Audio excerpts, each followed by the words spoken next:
നമസ്തേ, ഹരേ കൃഷ്ണ, ഓം ശ്രീ മാത്രേ നമഃ. നമ്മൾ ഗുരുവായൂർ മഞ്ജരീസ് കുടുംബാംഗങ്ങളെല്ലാം ചേർന്ന് മൂകാംബിക അമ്മയ്ക്ക് 91 വിളക്ക് സമർപ്പിക്കുകയാണ്. വിളക്ക് സമർപ്പണത്തിൻ്റെ വീഡിയോ ആണ്. ദയവായി എല്ലാവരും കാണുക, പ്രാർത്ഥിക്കുക. ഭഗവതിയുടെ കൃപാദങ്ങളിൽ നമ്മൾ ഈ വിളക്ക് സമർപ്പിക്കാൻ പോവാണ്. ഇന്ന് ചൊവ്വാഴ്ച ദിവസം വൈശാഖ മാസം മാധവ മാസത്തിൽ നമ്മൾ അമ്മയ്ക്ക് വിളക്ക് സമർപ്പണം നടത്താൻ പോവാണ്. മാതാജി, ഇത് നേരെ നിൽക്കില്ല, താലത്തിൽ ഒരു രക്ഷയില്ല. ഞങ്ങൾ ആവുന്നതും പരിശ്രമിച്ച് നോക്കി. 2 താലവും വിളക്കുമാണ് നമ്മൾ സമർപ്പിക്കുന്നത്. ഹരേ കൃഷ്ണ. ഇതേ നമ്മുടെ പ്രസന്നാമ്മയുടെ കയ്യിലും ഉണ്ട്. അമ്മേ, ഇത് ഭഗവതിക്ക് കത്തിക്കാനുള്ള നെയ്വിളക്കാണ് കേട്ടോ. ഈ താലമൊക്കെ നല്ല വെയിറ്റ് ഉണ്ട്, ഒരാളെ കൊണ്ട് നടക്കില്ല. നല്ല ക്ഷേത്രത്തിൽ എന്നേക്കും ഉപയോഗിക്കാൻ പറ്റിയ നല്ല വെയിറ്റുള്ള താലവും കൃത്യമായ ഇതോടുകൂടിയുള്ള നെയ്വിളക്കുമാണ് കേട്ടോ.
നമ്മളിവിടെ വെക്കാം.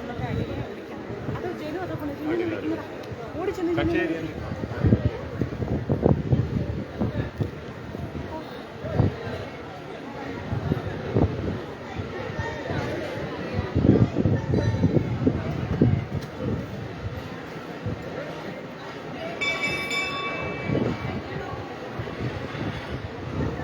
മൂകാംബിക അമ്മയ്ക്ക് ഇപ്പം നമ്മൾ സമർപ്പിക്കും കേട്ടോ.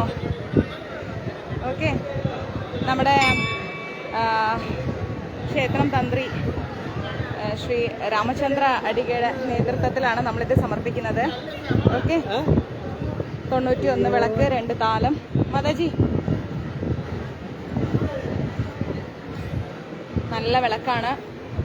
കനം കുറഞ്ഞു കഴിഞ്ഞാൽ ശരിയാവില്ല എന്ന് പറഞ്ഞ് നമ്മൾ നല്ല കനമുള്ള കേരാ വിളക്ക് തന്നെ നമ്മളെടുത്തു. ഓക്കെ, നമസ്തേ. ക്ഷേത്രത്തിൻ്റെ ഉള്ളിലേക്ക് നമുക്ക് കയറ്റാൻ കഴിയില്ല, അതുകൊണ്ട് നമ്മൾ കട്ട് ചെയ്യാണ്. നമസ്തേ, എല്ലാവരും പ്രാർത്ഥിക്കൂ കേട്ടോ. നമസ്തേ.